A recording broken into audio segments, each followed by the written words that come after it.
English language teaching has the same challenges the world over. This series focuses on teaching speaking.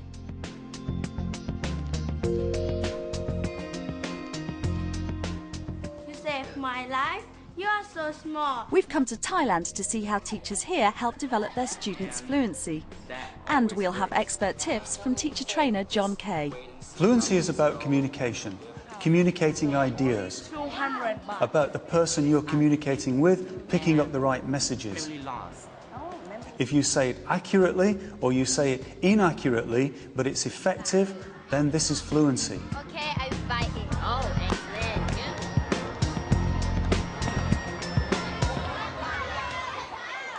If you're communicating effectively with somebody else, that means they're receiving the right messages and they're responding to those right messages. If you watch a native speaker communicating, they use far more than words. They use body language, facial expression, intonation.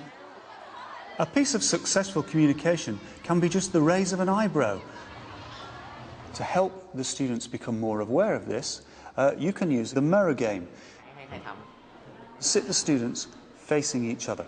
One person is the mirror. The person looking into the mirror moves their hands, and the mirror has to reproduce the same movement. You may find with your students that their eyes are looking at the hands. That's not what you want. Once they catch the eye contact of the other students, the task should become much easier. How about the second one? What is the second one? How dare you wake me up? One of the most popular activities with teachers is reading aloud. If the idea of the lesson is to make students more aware of pronunciation and phrasing, then maybe there is justification for reading aloud. Please, Mr. Lion. However, with fluency you need to look at the person you're speaking to and also listen for the intonation. He'll kill you and eat you.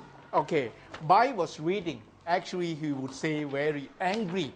He would go like, I want them to put the feeling into the dialogue. That instead of saying just only the sentences, but they're going to have the mood of the dialogue as well. That he say like you read it. How dare you wake me up? Don't you know I am the king of the beast? The body language, the facial expression, the intonation, don't forget to include these in any practice you do with fluency in the classroom. Who can be the better mouse? Please let me go and I promise I will be your friend forever. Okay, that's better. That's very scary. Okay. Please practice in your group for present the role play. Encourage their fluency. Give them every opportunity to express themselves, maintain the interest of the listener, and make them feel relaxed enough to say what they want to say. Remember that every student is an individual, and individuals express themselves in different ways. Some speak quickly, some speak slowly, some like to think about what they're going to say without fear of being interrupted or corrected by the teacher. I think the students, they are going to have fun because they'll have a chance to speak together in freer practice.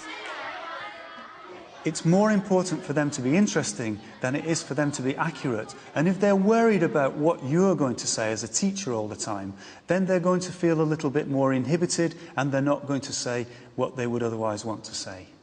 I can see that, but I disagree. In an activity which focuses on accuracy, there's a set target language on which the teacher has to focus. Once the activity moves from accuracy onto fluency, the teacher has to allow other language, use anything they've got in order to communicate what they want to say successfully. Are you ready? Okay, who starts first?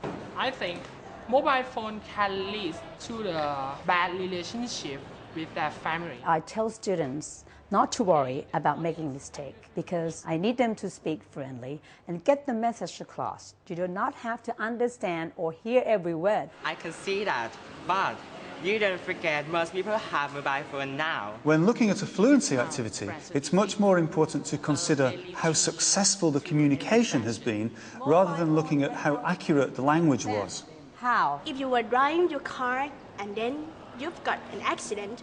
My job is to help encourage them to speak. If they want to speak and they're confident to speak, they will speak.